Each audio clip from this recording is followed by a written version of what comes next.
मुर्गियों का शौकीन बच्चा। जमाल 10 साल का एक बुद्धिमान और मेहनती लड़का था जिसे मुर्गियां पालने का बहुत शौक था। वह गांव में रहता था और रोजाना गली में घूमने वाली मुर्गियों को देखकर खुश होता। उसके मन में हमेशा इच्छा रहती थी कि उसके पास भी अपनी मुर्गियां हों, जिनकी वह देखभाल करे और उनके साथ समय बिताए। एक दिन उसने अपनी माँ से जिद की कि वह भी अपनी मुर्गियां पालना चाहता है। माँ ने पहले तो मना किया, लेकिन जब देखा कि जमाल सच में गंभीर है तो उसे 2 चूजे लाकर दे दिए। जमाल की खुशी का कोई ठिकाना नहीं था। उसने बड़े प्यार से उन चूजों के लिए एक छोटा सा घोंसला बनाया और उनकी दिन रात देखभाल करने लगा। वह रोज उन्हें दाना और पानी देता, उनके साथ खेलता और उनकी हरकतों को ध्यान से देखता। कुछ ही हफ्तों में वे चूजे बड़े होने लगे और जमाल को ऐसा लगने लगा जैसे वे उसके अपने बच्चे हों। कुछ महीनों बाद वे चूजे पूरी तरह से एक मुर्गी और मुर्गा बन गए। जमाल की मुर्गी ने जल्द ही अंडे देना शुरू कर दिया, जिससे वह बहुत खुश हुआ। उसने बड़े शौक से उन अंडों की देखभाल की और इंतजार करने लगा कि उनसे नए चूजे निकले।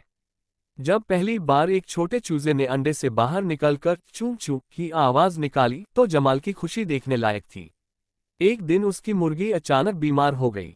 वह चुपचाप एक कोने में बैठ गई और खाना पीना भी छोड़ दिया। जमाल बहुत परेशान हो गया, उसे समझ नहीं आ रहा था कि क्या करे। वह तुरंत गांव के बुजुर्ग चाचा हैदर के पास भागा, जो जानवरों की बीमारियों के बारे में जानते थे। चाचा हैदर ने मुर्गी को देखा और उसे कुछ देसी इलाज बताए, जिनका पालन करने से मुर्गी धीरे धीरे ठीक होने लगी।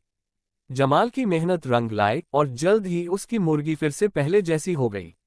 वह पहले से भी ज्यादा खुश हो गया और अब और भी ज्यादा ध्यान और प्यार से अपनी मुर्गियों की देखभाल करने लगा। उसने तय किया कि वह और ज्यादा मुर्गियां पालेगा और एक दिन अपने गांव में सबसे अच्छा मुर्गी फार्म बनाएगा। कुछ ही महीनों में उसके पास और भी कई मुर्गियां और चूजे हो गए। गांव के लोग भी उससे सलाह लेने लगे कि मुर्गियों की सही देखभाल कैसे की जाए।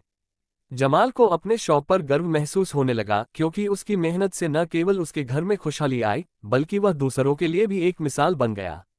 अब जमाल का सपना था कि वह और भी दुर्लभ नस्ल की मुर्गियां पाले और एक बड़ा फार्म खोले, जहां पूरे गांव के लोग आएं और उससे सीखें। वह समझ चुका था कि अगर किसी चीज को सच्चे दिल से चाहो और पूरी मेहनत करो तो सफलता जरूर मिलती है।